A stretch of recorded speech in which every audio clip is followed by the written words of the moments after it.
John Currin is the artist that I decided to do my project on. He is an American artist, and he has had a lot of controversial commentary through his painting on our society's beauty standards. Just for a little background, he was born in 1962 in Colorado, and his family moved around a lot whenever he was a child, so he was really never in one place for a very long time. Around the age of 14, he started taking painting lessons from a Russian painter, and he describes him as his mentor and somebody who he thought was just very cool. He had a really cool studio space, and I think that's just where part of his love and for art and painting comes from. He went to Carnegie Mellon and received his BFA in 1984, and then in 1986 he earned his master's degree at Yale University. In the late 80s and the early 90s, he started to gain traction as an artist and started to have his first exhibitions and started to sell his work and have his work showcased in famous galleries. Right now, he is married to Rachel Feinstein, and whenever they met, she was actually living in a gingerbread house that was part of a gallery, and I think that's just like very funny and fitting, and I wanted to throw that in there. And right here is a picture of them together. Currin is highly regarded for his oil paintings. That is the medium that he worked with the most and what he's most famous for. His paintings had a very classical, Renaissance, and also an American vibe. He pulled from a lot of different directions, and I think that's what makes his work very notable.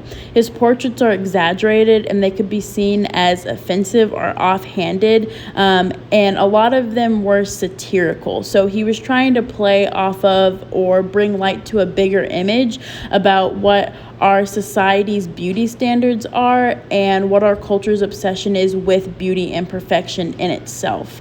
There are a lot of classical tropes of beauty with contemporary images, so he might take images from pinup or classical Renaissance and make them his own, and really bring that into his artwork.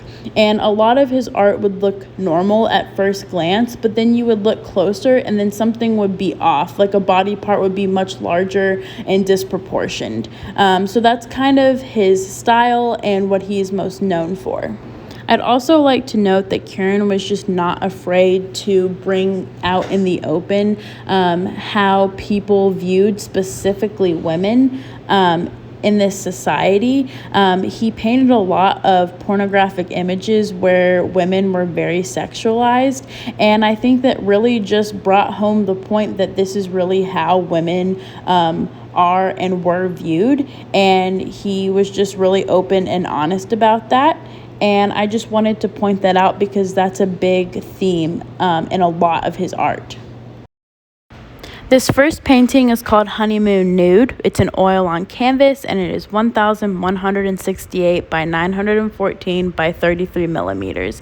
This painting is interesting because it's painted in more of a classical or Renaissance style, but upon closer inspection, you look at the woman's face and realize that she has kind of a narcissistic facial expression, and that's important to note because it's saying she knows she's the standard, she knows she's pretty, she's waiting to be photographed, or what have you. And Currin actually drew his inspiration from this for the way that models, I guess, feel and are treated. And he actually got his inspiration specifically from a model like Kate Moss. This painting also shows the heterosexual male desire and what they wanted to possess and have. This next painting is called Hot Pants. It's an oil on canvas, and it is 78 by 60 inches. This painting represents how men wish they felt at an older age. You see this man looking in the mirror, and there's a completely different reflection.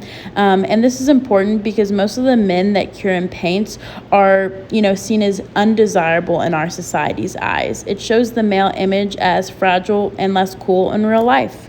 This painting is called Stanford at Brunch. It's an oil on canvas, and it is 40 by 60 inches. The women represented in this painting are actually his gallerists at the time. Their names were Sadie Coles, Andrea Rosen, and Sean Reagan.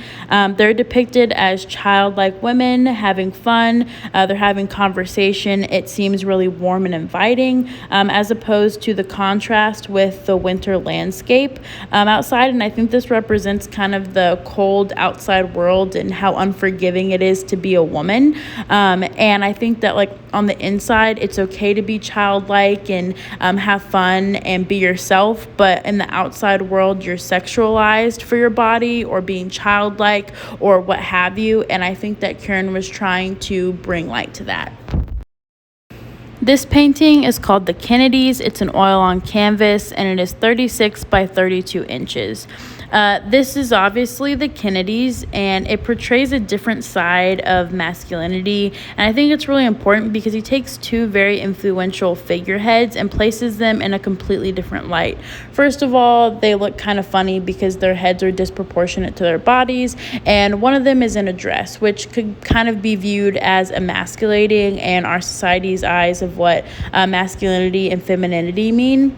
And I think that's just really important to note. And they're holding hands, which makes them look childlike. And I think that's probably part of what Currin was trying to get at with this painting. This painting is called Fur Coat. It is from Currin's Jackass series. It is gouache, and it is 8 1/8 inch by 8 inches. These are really cool because Currin takes images from like Playboy magazines and he paints over the women's faces to convey a completely different message than what was originally intended. So while once the women's faces had looks of desire and being sexualized, now they are turned to anger and disgust, and that just shifts the whole gaze and the power and the meaning of the pictures. And this basically is just saying that women weren't meant to be accessories to men. And I think that that is what Currin is trying to portray by doing this series. I think there's a lot to learn from John Currin's art. I think one thing would be that art is social, and it created a lot of conversation and controversy. And I think that's one thing that really good art can do and does. And that art can convey flaws in our society, no matter how small or big. And that you can pull from many different styles of art to create a unique look, unique to yourself and your style of art, and that really the possibilities are endless when you are creating something.